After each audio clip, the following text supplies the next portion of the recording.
এই নেন মাপের চা। বৌমা তোমার গালে কি হইছে? মোর পোলাই কি তোমার গায়ে আত্ম হইছে? না কিছু না আপনার পোলার কোনো দোষ নাই, অফিসে অনেক কাজের চাপ তো হেল লেগে রাগ গিয়া।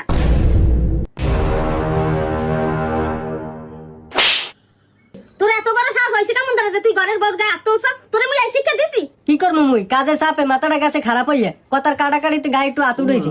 রাগরে মাথায় রাগ, মুই তো তোর একটিরা মারছি, তোর মাথায় রাগ হচ্ছে না? তা মরে মার, তুই মার।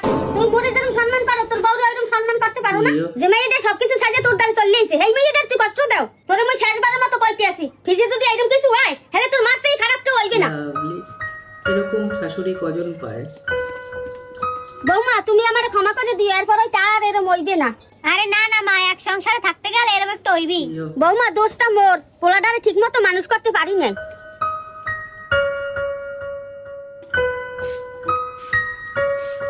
এ হনো খারাও। তোরা একদিন না মানা করছে অফিসে যাওয়ার সময় পিছে ডাকবি না? এই দেখো মোর বাপে তোমার লাগি এই শার্টটা পাঠাইছে। ওই জামা ফেরত পাঠাই দাও। কে? কারণ তোর বাপের না এই ফুটপাতের জামা এমই পরি না। তুমি এমন করো না, বাবা অনেক শখ করে তোমার লাগি জামাটা পাঠাইছে। অন্তত মোর কথা ভাববে জামাটা তুমি পরো, মুই অনেক খুশি হমু। ভালোবাসা মানে তো ফুটপাতের জামা কাপড় দেওয়া। কোনোদিন ভালো জামা কাপড় দেছে? এই যা চুপচাপ যাইয়ে দিয়ে আয়। তুমি মোর লাগে সবসময় এরকম করো।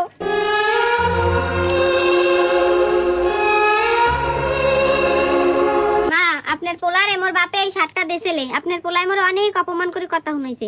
মোর আর ধৈর্যের কুল হয় না, আপনার কিছু একটা করেন। বৌমা মোর পোলায় অনেক বাড়া বাড়িয়ে গেছে, ওরে একটা উচিত শিক্ষা দিমু। তুমি আও মোর লাগে ঘরে আ।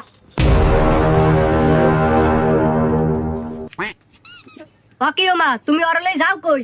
ওরে আর বাপের বাড়ি দিয়েইতে যাই। ও মোর বউ, ও মোর কথা ছাড়া বাড়িতে এক পা জায়গাও লড়বে না। আয় ঘরে আয়। ছাড় আরে ছাড়, তুই যেটা ভালো হবি হেইত না তোর বউ আইবেরি আইবে। আয় মোর আয়।